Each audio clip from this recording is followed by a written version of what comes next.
Hello, I'm back.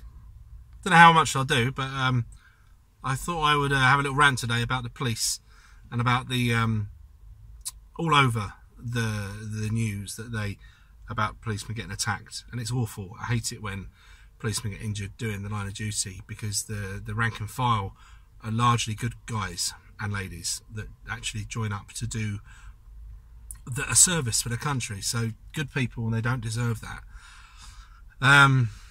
The police force, however, has become something awful. Really, really, truly awful.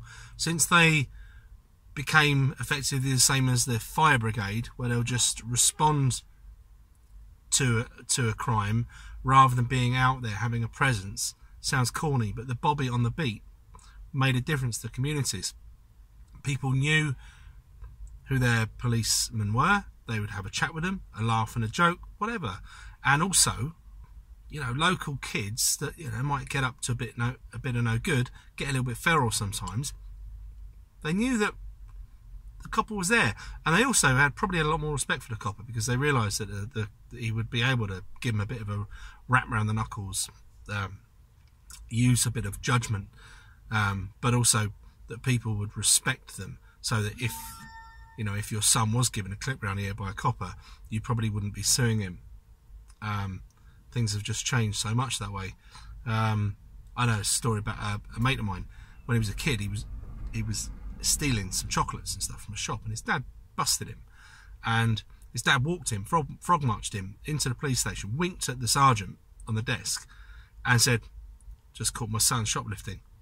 And the copper played along with it, and they made out to my friend that he was going to be spending time in a police cell, and probably wound it up and said, "Oh, well, we haven't got any empty ones. He's going to have to be in with some other men. We haven't got any children ones."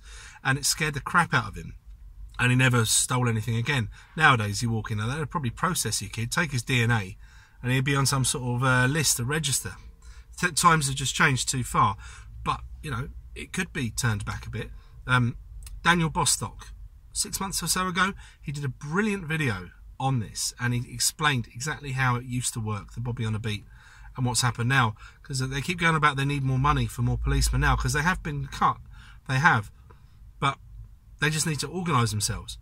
Don't have 1,000 policemen on social media in London, Sadiq Khan, or other cities where it's also going on. Utilise them properly. You can have proper coppers out on the street, and then you can have administrative people to do the other bits and pieces. I don't know, but what do I know? If you're a policeman and you're watching this, let me know. Tell me maybe where I'm wrong. Tell me where you think I might have a point. But things have definitely changed. You cannot expect people to respect the police anymore when they don't respect us.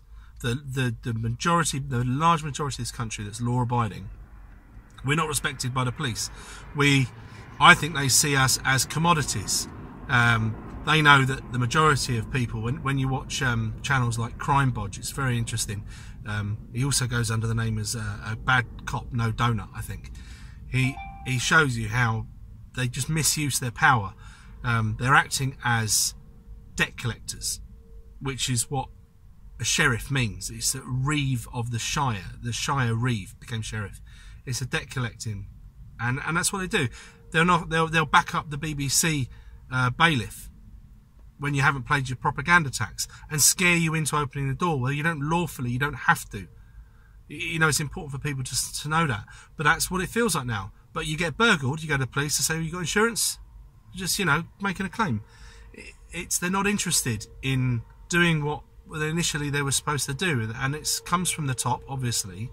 But I'm wondering, this is where my heart goes out to any policeman or woman that gets injured in the line of duty, because it's awful, and it should never happen. But of course, it is a risk when you do that job. But the reason why I find it hard to respect them nowadays is because, say for instance, was at the pro-Trump rally, they were running interference. They were deliberately trying to stop us from getting anywhere, giving out Section 35s and things like that. And they do it all the time now. The knock on the door because you said something that hurt someone's feelings on Twitter. That's all got to stop. Otherwise, you will not get any respect. And until they can organise themselves properly, they shouldn't be getting any more money. Anyway, that's this one over. Nice to be back. Let me know your thoughts. See you soon. Bye.